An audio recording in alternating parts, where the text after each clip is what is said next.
السلام علیکم ورحمۃ اللہ تعالی وبرکاتہ۔ نحمده ونصلی ونسلم علی رسولہ الکریم، اما بعد فاعوذ باللہ من الشیطان الرجیم، بسم اللہ الرحمن الرحیم۔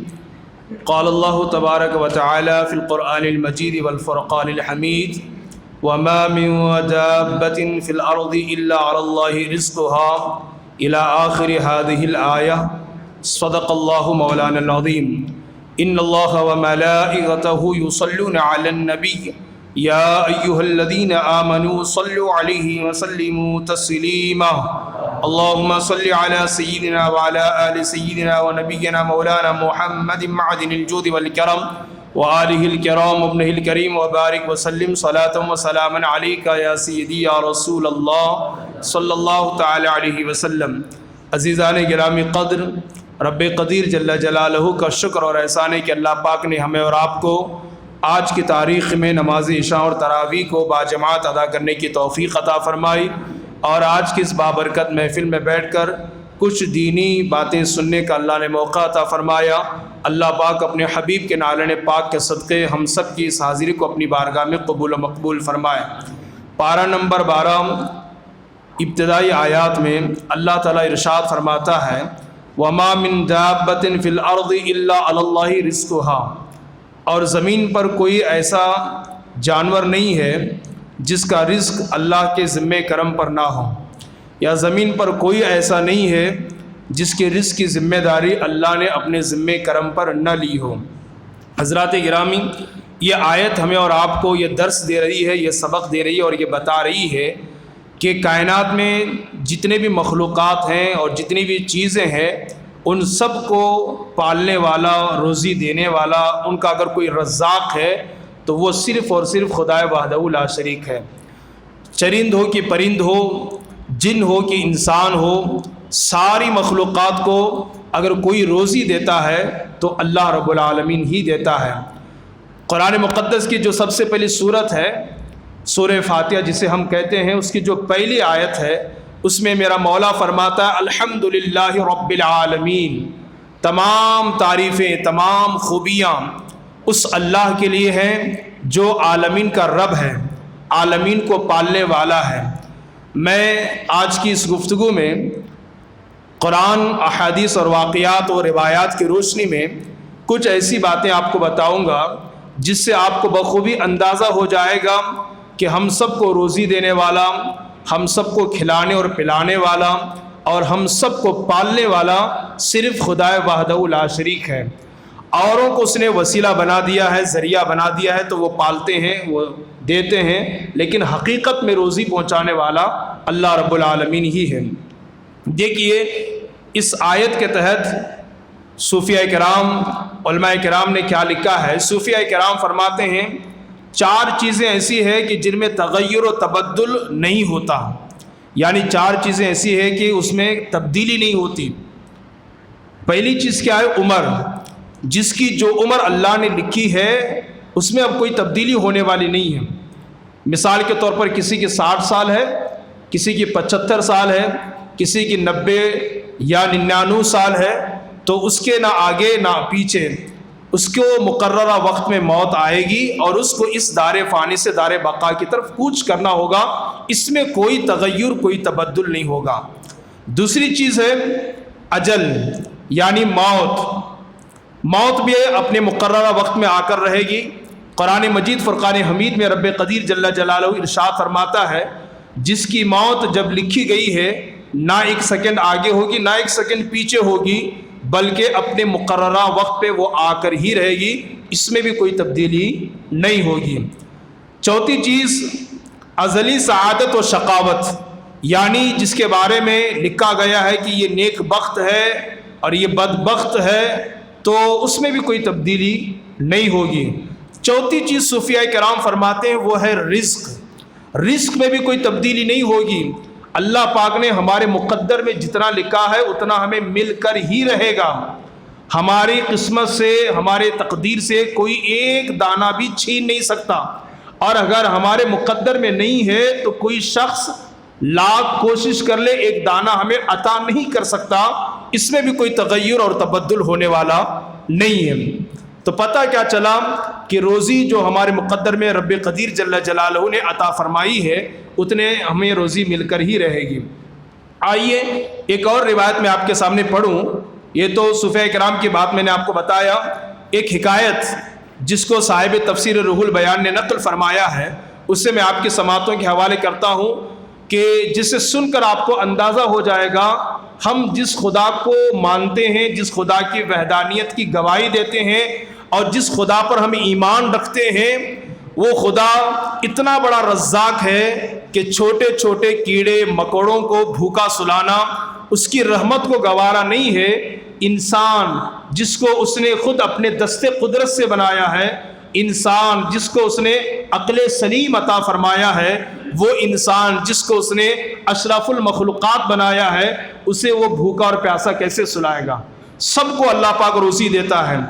اللہ کے نبی موسیٰ کلیم اللہ علیہ السلام کو اللہ نے وحی نازل فرمائی، اے موسیٰ فرعون بڑا ظالم، بڑا سرکش، بڑا گنہگار، بڑا مجرم بن چکا ہے، آپ اس کے پاس جائیں اور اسے دین کی دعوت پیش کریں۔ کیا کریں؟ دین کی دعوت پیش کریں۔ اللہ کے نبی موسیٰ علیہ السلام اپنے گھر سے باہر نکلے تو جیسے ہی گھر کے باہر ہوئے اور فرعون کے پاس جانے کا آپ نے قصد اور ارادہ فرمایا، اچانک آپ کو اپنے اہل و حیال یعنی گھر والوں کی فکر دامنگیر ہوئی۔ آپ نے بارگاہ صمدیت میں عرض کیا، میرے مولا میں تو فرعون کے پاس دین کی دعوت پہنچانے کے لیے جا رہا ہوں، پر میرے گھر والوں کا کیا ہوگا، ان کی روزی روٹی کا کیا ہوگا؟ رب قدیر جل جلالہ نے ارشاد فرمایا، اے موسیٰ تمہارے ہاتھ میں جو عصا ہے، لکڑی ہے، اس سے سامنے والے پتھر پر مارو۔ اللہ کے حکم کے مطابق جناب موسیٰ علیہ السلام نے اس سامنے والے پتھر پر مارا تو وہ پتھر دو حصوں میں بٹا اور اس پتھر سے دوسرا پتھر ظاہر ہوا۔ اللہ نے پھر وحی نازل فرمائی، موسیٰ اس دوسرے پتھر پر مارو۔ اللہ کے حکم کے مطابق جناب موسیٰ علیہ السلام نے دوسرے پتھر پر مارا تو اس پتھر سے تیسرا پتھر نکلا، دوسرا پتھر نکلا۔ اللہ نے فرمایا، موسیٰ اس پتھر کے دو ٹکڑے کر دو۔ آپ نے اس کے دو ٹکڑے کیا۔ اس تیسرے سے پتھر میں آپ نے کیا دیکھا؟ ایک بہت چھوٹا سا سراغ ہے اور اس سراغ کے اندر ایک بہت چھوٹا سا کیڑا ہے اور اس کیڑے کے منہ میں اس کے مطابق غذا موجود ہے اور وہ بڑے مزے سے کھا رہا ہے اور کچھ کہہ رہا ہے۔ اللہ کے نبی موسیٰ علیہ السلام نے کان لگا کر کے سنا تو وہ کیڑا کہہ رہا تھا، اللہ تو کتنا بڑا رزاق ہے جو اتنے بڑے سے پتھر میں میرا کلام بھی سنتا ہے اور میرے رزق کا خیال بھی فرماتا ہے، اور جب سے تو نے مجھے پیدا فرمایا تب سے لے کر آج تک کبھی تو نے مجھے بھوکا اور پیاسا نہیں سلایا۔ اب اللہ رب قدیر جل جلالہ نے موسیٰ علیہ السلام پر وحی نازل فرمائی اور ارشاد فرمایا، اے میرے کلیم اتنے بڑے سے پتھر میں اتنے سے چھوٹے سے کیڑے کو بھوکا اور پیاسا سلانا ہماری رحمت کو گوارا نہیں ہے، چہ جائے کہ ہم تمہارے گھر والوں کو بھوکا سلائیں گے۔ آپ سوچیں اور اندازہ لگائیں میرا اور آپ کا رب کتنا بڑا رزاق ہے، کتنا بڑا معبود برحق ہے، پالنہار حقیقی ہے کہ وہ کیڑے مکوڑوں کو بھوکا نہیں سلاتا، سمندر کی مچھلیوں کو بھوکا نہیں سلاتا، چونٹیوں کو بھوکا نہیں سلاتا۔ تو وہ انسان جس کو رب قدیر جل جلالہ نے پیدا کر کے فرمایا، لقد خلقنا الانسان فی احسن تقویم، ہم نے انسان کو بہترین شکل و صورت میں پیدا فرمایا ہے، اس انسان کو اللہ بھوکا کیوں سلائے گا؟ وہ پیدا کیا ہے تو پالے گا ضرور، وہ پیدا کیا ہے تو روزی روٹی پہنچائے گا ضرور۔ آئیے ایک اور حدیث پاک میں آپ کی سماعتوں کے حوالے کروں کہ جس سے آپ کو اندازہ ہو جائے گا میرا رب کتنا بڑا رزاق ہے، کتنا بڑا رب العالمین ہے۔ اندھے پرندوں کو بھوکا سلانا اس کی رحمت کو گوارا نہیں ہے، ہم مسلمانوں کو یا انسانوں کو بھوکا کیوں کر سلائے گا؟ حضرت سیدنا انس رضی اللہ تعالی عنہ فرماتے ہیں، ایک مرتبہ کی بات ہے، رسول گرامی وقار صلی اللہ علیہ وسلم نے مجھ سے فرمایا، انس میرے ساتھ نکلو۔ میں حضور کے ساتھ گھر سے باہر ہوا، آقا کریم صلی اللہ علیہ وسلم مضافات مدینہ میں یعنی مدینے کے اطراف جنگل میں آپ تشریف لے گئے۔ چلتے چلتے حضرت انس فرماتے ہیں کہ آقا کریم صلی اللہ علیہ وسلم ایک درخت کے نیچے آپ نے قیام فرمایا، میں بھی رک گیا۔ تھوڑی دیر گزری تھی کہ درخت پر موجود ایک پرندہ چہچانے لگا۔ اللہ کے رسول صلی اللہ علیہ وسلم نے مجھ سے فرمایا، اے انس جانتے ہو یہ پرندہ کیا کہتا ہے؟ میں نے عرض کیا یا رسول اللہ صلی اللہ علیہ وسلم، اللہ اور اس کے رسول بہتر جانے۔ صحابہ کا ہمیشہ یہ معمول تھا، معلوم ہونے کے باوجود یہی کہتے اللہ اس کا رسول بہتر جانے، اس لیے کہ ہمارا کہنا الگ ہے، رسول اللہ جواب دے تو اس کا جواب ہی الگ ہے۔ تو ہمیشہ اچھا صحابہ کا یہ عقیدہ بھی تھا کہ پرندوں کی بولی نبی سمجھتا ہے، تبھی تو کہا نا اللہ اس کے رسول بہتر جانتے ہیں۔ تو میرے آقا صلی اللہ علیہ وسلم نے فرمایا اے انس، یہ پرندہ اللہ کی بارگاہ میں شکایت کر رہا ہے اور عرض کر رہا ہے میرے مولا تو نے مجھے نابینا اور اندھا پیدا کیا ہے اور مجھے بھوک لگی ہے، میرے پیٹ کو بھر دے۔ یہ روایت تفسیر روح البیان میں اور یہ حدیث پاک ہے۔ اللہ اکبر، اللہ کے رسول صلی اللہ علیہ وسلم نے اتنا فرما کر خاموشی اختیار کی۔ پھر تھوڑی دیر کے بعد وہ پرندہ اپنی آواز میں چہچانے لگا، کچھ بولنے لگا۔ حضرت انس فرماتے ہیں آقا نے پھر مجھ سے فرمایا انس جانتے ہو یہ پرندہ کیا کہہ رہا ہے؟ میں نے پھر وہی جواب دیا اللہ اور اس کا رسول بہتر جانے۔ اب اللہ کے رسول نے فرمایا اے انس، یہ پرندہ اب رب کا شکر ادا کر رہا ہے، مولا تو کتنا بڑا رزاق ہے کہ مجھ جیسے اندھے پرندے کو بھی تو بھوکا نہیں سلاتا۔ ہوا یوں کہ یہ پرندہ منہ کھول کر کے بیٹھا تھا، کچھ کیڑے مکوڑے ہواؤں سے اڑتے ہوئے ٹڈیاں اس کے منہ میں چلی گئی اور یہ اس کا لقمہ بن گئی اور اس کی غذا اور اس کا رزق بن گئی، جس سے اس کا پیٹ بھر گیا۔ اب آپ ذرا سوچو، صاحب تفسیر روح البیان ہمارے ضمیروں کو جھنجھوڑتے ہیں اور فرماتے ہیں اے مسلمانوں، اے اللہ کے بندو، جب ایک اندھے اور نابینا پرندے کو بھوکا سلانا رب کی رحمت کو گوارا نہیں ہے، تم نے یہ کیسے سوچ لیا کہ اللہ تمہیں بھوکا سلائے گا؟ یقیناً اس نے پیدا کیا تو وہ روزی روٹی ضرور عطا فرمائے گا۔ اور سنیے اسی صاحب تفسیر روح البیان میں، تفسیر روح البیان کے اندر موجود ہے، آپ نے دیکھا ہوگا کوا، اس کے بچے چوزے جب انڈے سے نکلتے ہیں تو اس کے چوزوں پر بدن پر بال نہیں ہوتے، کوئلے کی طرح جب کوئلہ جو ہے نا آگ میں جلتا اور سرخ ہو جاتا ہے اس طرح اس کا گوشت بالکل سرخ ہوتا ہے۔ کوا چھوڑ کر کے چلا جاتا ہے، ماں چھوڑ کر کے چلی جاتی ہے اور 2-3 دن تک غائب رہتی ہے، اور 2-3 دن کے بعد جب اس بچے پر تھوڑے سے بال آتے ہیں تو وہ واپس پلٹ کر کے آتی ہے ماں اور پھر اپنے بچوں کی پرورش کرتی ہے۔ آپ ذرا سوچ اور اندازہ لگاؤ، صاحب تفسیر روح البیان فرماتے ہیں جب اس کی ماں چھوڑ کر گھنٹوں گھنٹے کے لیے چلی جاتی ہے، بتاؤ اس کوے کے چوزے کی پرورش کون کرتا ہے؟ تمہیں تسلیم کرنا پڑے گا وہ کوئی اور نہیں ہے بلکہ ہمارا خدا وحدہ لا شریک ہے۔ آپ اندازہ فرمائیں، آپ ذرا غور فرمائیں، اگر آپ نے کبوتر پالا ہو کبھی اور آپ نے مشاہدہ کیا ہو تو آپ کو اس بات کا علم ضرور ہوگا، کبوتر کے جو چھوٹے چھوٹے بچے ہوتے ہیں جب تک وہ اپنی آنکھیں نہیں کھولتے اپنا منہ اوپر نہیں کرتے، اور جب تک وہ اپنا منہ اوپر نہیں کرتے ان کی ماں اپنی چونچ کو ان کی چونچ میں لے کر اپنے پیٹ میں کی غذا ان کے پیٹ میں نہیں پہنچاتی۔ میں نے خود اس کا مشاہدہ کیا ہے اور میں نے خود اپنے ماتی کی آنکھوں سے دیکھا ہے کہ جب کبوتر کے چھوٹے چھوٹے بچے اپنا منہ اوپر کرتے ہیں، اپنی چونچ کو اوپر کرتے ہیں، تو پھر ان کی ماں ان کی چونچ کو اپنی چونچ میں لے کر اپنے پیٹ میں کی غذا ان کے پیٹ میں منتقل کرتی ہے۔ اب آپ بتاؤ، اور تقریباً 2-3 دن کے بعد وہ اپنی چونچ کو اوپر کرنے لگتے ہیں۔ اب سوال یہ ہے کہ 2-3 دن تک کبوتر کے اس بچے کی پرورش کون کرتا ہے؟ تسلیم کرنا پڑے گا وہ اللہ رب العالمین خدا وحدہ لا شریک ہے، وہ ہمارا مولا ہے، وہ ہمارا معبود برحق ہے، وہ ہمارا خالق اور مالک ہے۔ آپ سوچیں اور اندازہ لگائیں، رزق کے حوالے سے ہم کافی جد و جہد کرتے ہیں، محنت کرتے ہیں، مشقت کرتے ہیں، بلا شبہ محنت کرنی چاہیے، جد و جہد کرنی چاہیے، کوشش کرنی چاہیے، لیکن یہ بات بھی ہمیں ذہن میں رکھنا چاہیے کہ ہمارے مقدر میں جتنا رزق ہے اتنا ہی ہمیں ملے گا۔ حضرت سیدتنا فاطمۃ الزہرا رضی اللہ تعالی عنہا کے نور نظر، مولا علی کے لخت جگر اور حضور صلی اللہ علیہ وسلم کے نواسے امام حسین رضی اللہ تعالی عنہ، آپ نے نام سنا ہے، ان کے پاس جو تلوار تھی ان کی تلوار پر 4 کلمے لکھے ہوئے تھے۔ کیا لکھے ہوئے تھے؟ 4 کلمے لکھے ہوئے تھے۔ پہلا کلمہ یہ ہے الحریص محروم، جو حریص ہوتا ہے، لالچی آدمی ہوتا ہے، وہ ہمیشہ محروم ہی رہتا ہے۔ جو لالچی ہوتا ہے، حریص ہوتا ہے، وہ ہمیشہ کیا ہوتا ہے؟ محروم رہتا ہے۔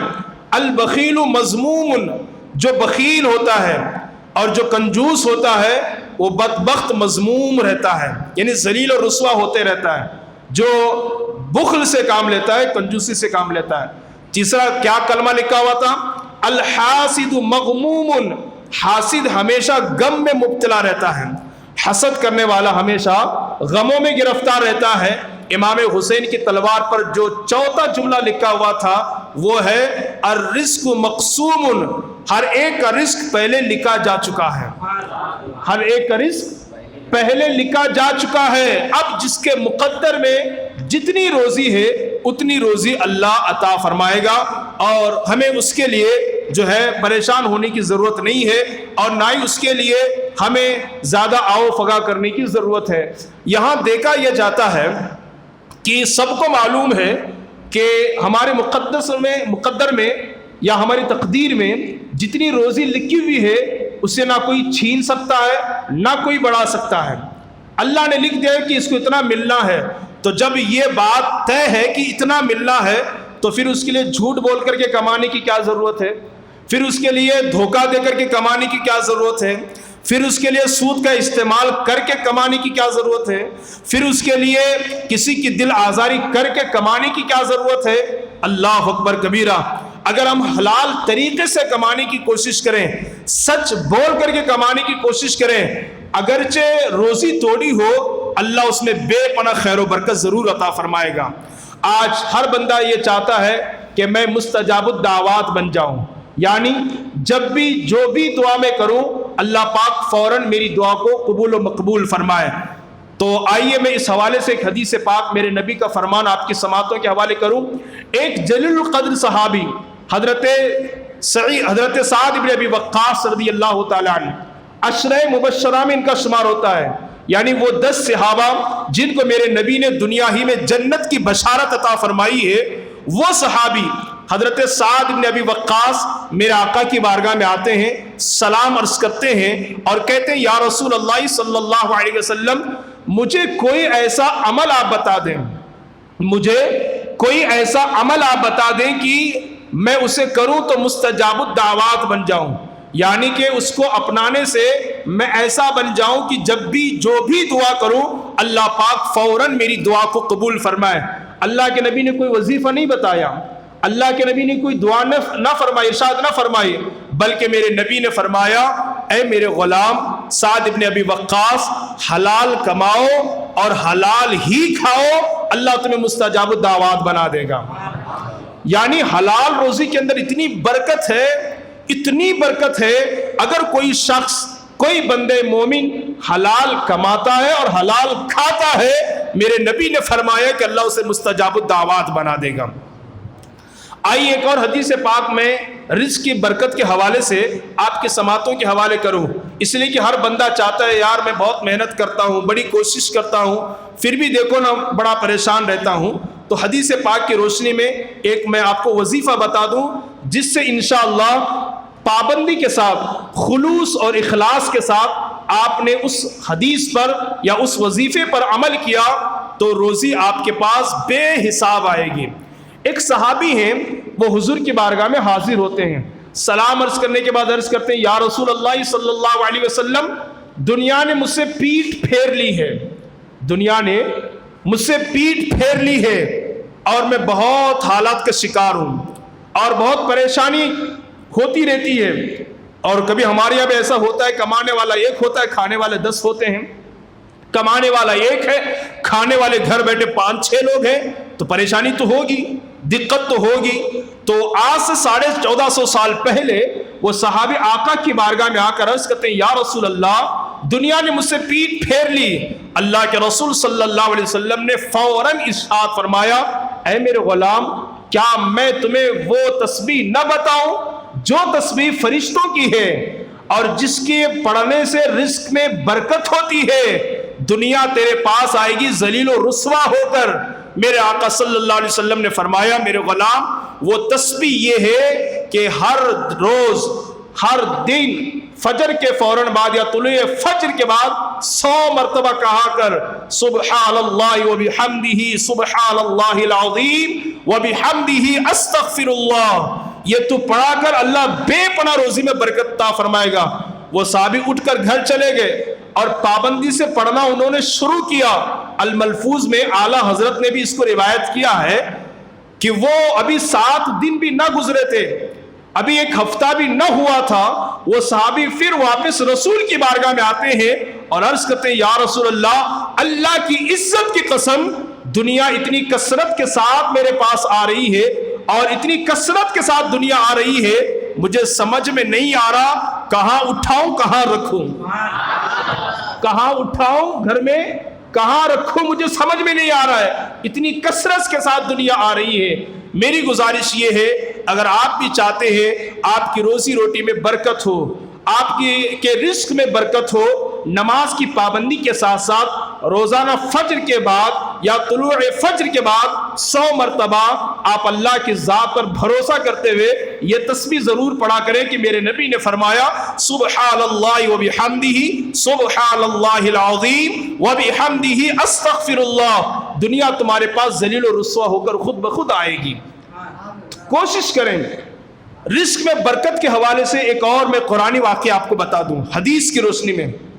اگر آپ چاہتے ہیں اللہ بے حساب آپ کو عطا فرمائے, بے حساب اللہ آپ کو روزی عطا فرمائے, تو قرآن مجید پارہ نمبر 28 سورہ الطلاق غالباً آیت نمبر 2 اللہ تبارک و تعالی ارشاد فرماتا ہے وَمَن يَتَّقِ اللَّهَ يَجْعَل لَّهُ مَخْرَجًا, کہ جو شخص اللہ سے ڈرتا ہے اللہ تبارک و تعالی اس کے لیے راستہ کشادہ فرما دیتا ہے. جس کے دل میں خدا کا خوف ہو, جو خشیت ربانی کا پیکر ہو, جو اللہ سے ڈرتا ہو, اللہ تبارک و تعالی اس کے لیے رزق کے راستوں کو کھول دیتا ہے. اس آیت کی تفسیر میں مفسرین کرام نے فرمایا ہے ایک صحابی ہیں جن کا نام حضرت عوف بن مالک رضی اللہ تعالی عنہ ہے. ان کے فرزند کو, ان کے شہزادے کو, ان کے بیٹے کو کفار و مشرکین نے گرفتار کر لیا, پکڑ لیا. اب ظاہر سی بات ہے کہ بیٹے کو گرفتار کیا جائے تو باپ تو بے چین ہوگا, بے قرار اور مضطرب ہوگا. حضرت عوف بن مالک رضی اللہ تعالی عنہ اسی بے چینی اور بے قراری کے عالم میں آقا کریم صلی اللہ علیہ وسلم کی بارگاہ میں حاضر آئے. سلام عرض کرنے کے بعد عرض کیا یا رسول اللہ صلی اللہ علیہ وسلم, پہلی بات تو یہ ہے کہ میرے بچے کو کفار و مشرکین نے گرفتار کر لیا ہے, کفار و مشرکین نے پکڑ لیا ہے, اور دوسری بات یہ ہے کہ میں حالات کا بہت شکار ہوں اور اپنی محتاجی اور ناداری کو انہوں نے بیان کیا, بڑی پریشانی چل رہی گھر میں. اللہ کے رسول صلی اللہ علیہ وسلم نے 3 باتیں انہیں ارشاد فرمائی. میں آپ سے گزارش کرتا ہوں کہ آپ بھی اس پر عمل کریں. اللہ کے رسول صلی اللہ علیہ وسلم نے ارشاد فرمایا اللہ کا ڈر رکھو, نمبر 1. دوسری چیز صبر کرو, اور تیسری چیز کثرت سے لا حول ولا قوت الا باللہ العلی العظیم, اسے پڑھا کرو.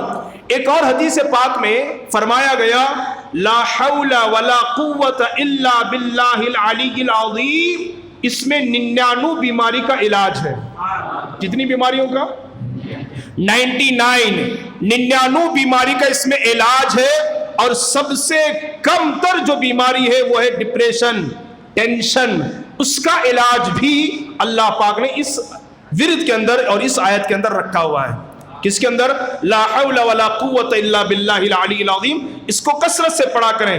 تو عرض یہ کر رہا تھا کہ اس صحابی نے جب اپنے گھر کے حالات بیان کیے, اپنے بیٹے کے بارے میں سرکار سے کہا, تو سرکار نے کیا فرمایا اللہ کا ڈر رکھو, صبر کرو, اور یہ لا حول ولا قوت الا باللہ العلی العظیم اس کو کثرت سے پڑھا کرو.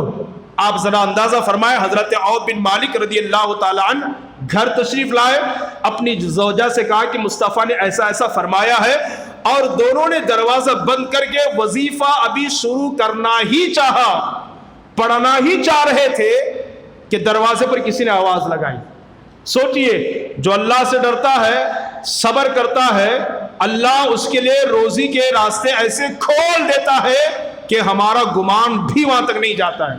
ہم سوچ بھی نہیں سکتے کہ روزی کہاں سے آئی ہے, یہ رزق کہاں سے ہمیں ملا. کبھی کبھی ہماری زندگی میں بھی ایسا ہوتا ہے، سوچے نہیں ہوتے یار آج ہمارے مقدر میں بریانی تھی، مچھلی تھی، فش کھا گئے، اور سوچے بھی نہیں تھے کہ یہ سب کھانے کا موقع ملے گا. کبھی سوچے بھی نہیں ہوتی یار ہم کو عمرہ کی سعادت ملے گی اور عمرہ میں جا کر کے اچھا اچھا کھائیں گے، لیکن مل جاتا ہے. کبھی کبھی بیٹھے تھے اچانک جو نا لاکھوں روپے ہاتھ لگ گئے، سوچے بھی نہیں تھے کہ اچانک اتنے پیسے لگ گئے، ہے نا. اگر اللہ کا ڈر ہو اور صبر ہو اور یہ وظیفہ ہو، اللہ ایسی جگہ سے روزی دیتا ہے کہ ہم سوچ بھی نہیں سکتے. تو وہ حضرت عوف بن مالک اپنی زوجہ کے ساتھ گھر میں بیٹھ کر کے وضو کر کے ابھی وہ وظیفہ پڑھنا ہی چاہ رہے تھے کہ دروازے پر کسی نے آواز لگائی، دروازہ کسی نے کھٹکھٹایا اور آپ نے اٹھ کر کے دروازہ کھولا تو کیا دیکھا کہ ان کا بیٹا سامنے کھڑا ہے. ان کا بیٹا جس کو کفار مشرکین نے قید کیا تھا نا، وہ سامنے کھڑا ہے. اللہ اکبر کبیرہ. وہ مشرکین کو چکما دے کر کے آ گیا تھا. ہوا یوں تھا کہ کفار مشرکین گہری نیند سو گئے اور یہ ان کو وہاں سے فرار ہو کر کے سیدھا اپنے گھر پہنچ گئے. ایک دوسری روایت میں مفسر نے لکھا ہے وہ تنہا نہیں آئے. جب کفار مشرکین کے قید سے جیل سے چھوڑ کر کے جب آئے تو ساتھ میں کفار مشرکین کی 4000 بکریاں اور 100 اونٹ اور 4000 بکریاں بھی ساتھ لے کر کے آئے. اتنی گہری نیند سوئے تھے کہ ان کو احساس نہیں تھا. یہ جیل سے نکلے، دیکھا بکریاں 4000 بکریاں کو ہانک لیا، 100 اونٹ کو لے لیے اور لے کر کے اطمینان سے چلے آئے. اور گھر آنے کے بعد والد صاحب سے انہوں نے ملاقات کی اور حضرت عوف بن مالک پھر فوراً حضور کی بارگاہ میں گئے اور کہا یا رسول اللہ کا شکر ہے کہ میرا بیٹا صحیح سلامت آ گیا. پھر عرض کہا یا رسول اللہ، لیکن ساتھ میں آتے آتے اس نے کفار مشرکین کی 4000 بکریاں اور 100 اونٹ لے کر کے آیا ہے، کیا یہ ہمارے لیے حلال ہے؟ اللہ کے نبی نے فرمایا جاؤ یہ سب تمہارے لیے حلال ہے. دیکھا آپ نے خوف خدا کی برکت، صبر کی برکت اور اس وظیفے کی برکت. اللہ ایسی جگہ سے روزی، جن کے گھر میں ایک بکری کا بچہ نہیں تھا، جن کے گھر میں ایک بکری کا بچہ نہیں تھا، تھوڑی دیر پہلے اپنے گھر کے حالات حضور کو بیان کر رہے تھے، لیکن وظیفے کی برکت، خوف خدا اور صبر کی برکت کہ 4000 بکریاں اور 100 اونٹ کے مالک بن گئے. تو اللہ قرآن میں کہتا ہے کہ جو اللہ سے ڈرتا ہے اللہ اس کو ایسی جگہ سے روزی عطا فرماتا ہے اور اس کے لیے جگہ راستہ کھول دیتا ہے. وَيَرْزُقْهُ مِنْ حَيْثُ لَا يَحْتَسِبُ. اور جو اللہ سے ڈرتا ہے اللہ اس کو ایسی جگہ سے روزی دیتا ہے جہاں اس کا گمان بھی نہیں جاتا. وَمَنْ يَتَوَكَّلْ عَلَى اللَّهِ فَهُوَ حَسْبُهُ. اور جو اللہ پر بھروسہ کر لے اللہ اس کے لیے کافی ہے، اللہ اس کے لیے کافی ہے. تو میری گزارش یہ ہے آپ ٹینشن نہ لیں، محنت کریں، لیکن اس مزدوری کے خاطر، تجارت کے خاطر، رزق حاصل کرنے کی خاطر اللہ کی عبادت سے اپنا دامن نہ چھاڑیں، بلکہ نماز بھی پڑھیں. آپ کا کوئی بھی کاروبار کیوں نہ ہو، کوئی بھی بزنس کیوں نہ ہو، میرا کہنا یہ ہے کہ آپ تجارت اور بزنس کے خاطر یا کوئی دکان اور مکان کے خاطر نمازوں کو نہ چھوڑیں. آپ نماز کو چھوڑ کے بھی کمائیں گے اتنا ہی ملے گا جتنا آپ کے مقدر میں ہے. آپ اگر عبادت کو چھوڑ کر، اللہ کی بندگی کو چھوڑ کر رات دن محنت کریں گے تو آپ کو اتنا ہی ملے گا جتنا آپ کے مقدر میں ہے. ایک دانہ نہ آپ کا کوئی لے سکتا ہے نہ آپ کو دے سکتا ہے. بلکہ ایک اور مجھے یہاں پر ایک بزرگ کی بات یاد آ گئی، انسان کو اس کی روزی، اس کی روٹی ویسے تلاش کرتی ہے جیسے اس کی موت اس کو تلاش کرتی ہے. جیسے موت انسان کا پیچھا کرتی ہے، موت سے کوئی بچ نہیں سکتا، ویسے ہی روزی اس انسان کا پیچھا کرتی، تلاش کرتی ہے. یہاں ایک دو بہت بڑے بزرگ کی بات مجھے یاد آ رہی ہے، ابھی جو باحیات ہیں، زندہ ہیں. وہ اجمیر شریف گئے تھے، دو بڑے جید علماء کرام اجمیر شریف گئے تھے. وہ خود بیان کر رہے تھے. اجمیر شریف جانے کے بعد ان کو ان کے مریدین نے بتایا کہ بغداد سے مکرانہ میں کوئی بزرگ آنے والے ہیں، بغداد شریف سے مکرانہ میں کوئی بزرگ آنے والے ہیں. تو یہ جو دو بڑے جید علماء کرام تھے نا، انہوں نے مشورہ کیا چلو وہ بغداد سے آ رہے ہیں تو ہم جا کر کے ان سے ملاقات کر لیں. مکرانہ غالباً وہاں سے 100 یا 80 کلومیٹر ہوتا ہے، جا کر کے ملاقات کر لیں. یہ دونوں بزرگ جب پہنچے تو پتا چلا کہ وہ نہیں آ رہے جن کے بارے میں کہا گیا، کوئی اور ہی آ رہا ہے، کوئی اور ہی آ رہا ہے، اور ان سے کوئی خاص ملاقات بھی نہیں کرنی تھی. یہ دونوں اپنے مرید کے گھر میں بیٹھ کر کے کھا رہے تھے. اس وقت ایک پیر صاحب نے بڑا پیارا جملہ کہا، مولانا بات دراصل یہ ہے، ان سے ملنا نہ ملنا وہ بات کی بات، اصل میں ہمارا ظہرانہ یعنی ہمارے دوپہر کا رزق یہاں پر تھا، تو ہمارا رزق وہاں سے ہمیں کھینچ کر یہاں لایا ہے۔ ہمارا رزق ہمیں اجمیر سے مکرانہ کھینچ کر کے لایا ہے۔ ہمارا رزق، ہماری روزی دوپہر کی یہاں پر موجود تھی۔ تو روزی جس کی ہوتی ہے اللہ اس کو ضرور عطا فرماتا ہے۔ اس کے لیے نہ نماز کو چھوڑا جائے، نہ جھوٹ کہا جائے، نہ اس کے لیے دھوکہ دیا جائے، نہ کسی کی دل آزاری کر کے کمائی آ جائے۔ اس لیے گزارش یہ ہے دکان کو بند کر دیں، مکان کو چھوڑ دیں، بستر کو چھوڑ دیں۔ جب اللہ کا بندہ مؤذن حی علی الصلاۃ حی علی الفلاح کی صدائیں لگا کر تمہیں بلائے، آپ ضرور آئیے، نماز کی پابندی کے ساتھ دکان مکان چلائیے، تجارت اور کاروبار کیجئے۔ میں اللہ کی عزت کی قسم اٹھا کر کہتا ہوں اللہ بے پناہ ضرور برکتیں آپ کو عطا فرمائے گا۔ آپ ذرا سوچئے، آج بہت سارے لوگ، آپ کو معلوم ہے بہت سارے امام آج بھی ایسے ہیں جن کی تنخواہ 10 کے اوپر نہیں ہے، 15 کے اوپر نہیں ہے، لیکن بہت سارے ایسے افراد آپ کو نظر آئیں گے جن کی تنخواہ گورنمنٹ کی ہے 70,000 روپے ماہانہ وہ لیتے ہیں، 60,000 روپے ماہانہ وہ لیتے ہیں، 50 وہ ماہانہ لیتے ہیں، لیکن 15,000 روپے میں جتنا مولانا اپنی فیملی کے ساتھ خوش ہے، گورنمنٹ کا جاب کرنے والا 70,000 روپے میں اتنا خوش نہیں ہے۔ نہیں ہے۔ وجہ کیا ہے؟ وجہ سب سے بڑی یہ ہے کہ یہ جو مولانا ہے 5 مرتبہ اپنی پیشانی کو خدا کی بارگاہ میں جھکاتا ہے اور نماز اللہ کی عبادت کرتا ہے، تو اللہ نے اس کے 15,000 میں اتنی برکت عطا فرمائی ہے جو اوروں کے 70,000 روپے میں نہیں ہے، اوروں کے 70,000 روپے میں نہیں ہے۔ اس لیے اور جو بندہ اللہ کی بارگاہ میں جھک جاتا ہے اللہ کہیں اور جھکنے کا موقع اسے نہیں عطا فرماتا۔ اس لیے میری گزارش یہ، کاروبار ضرور کریں اور کرنا ہی چاہیے، دکان ضرور چلائیں، سب کریں، لیکن جب اللہ کا بندہ حی علی الصلاۃ حی علی الفلاح کہہ کے بلائے سب چھوڑ دیں، اللہ کی بارگاہ میں آ جائیں، پھر جائیں۔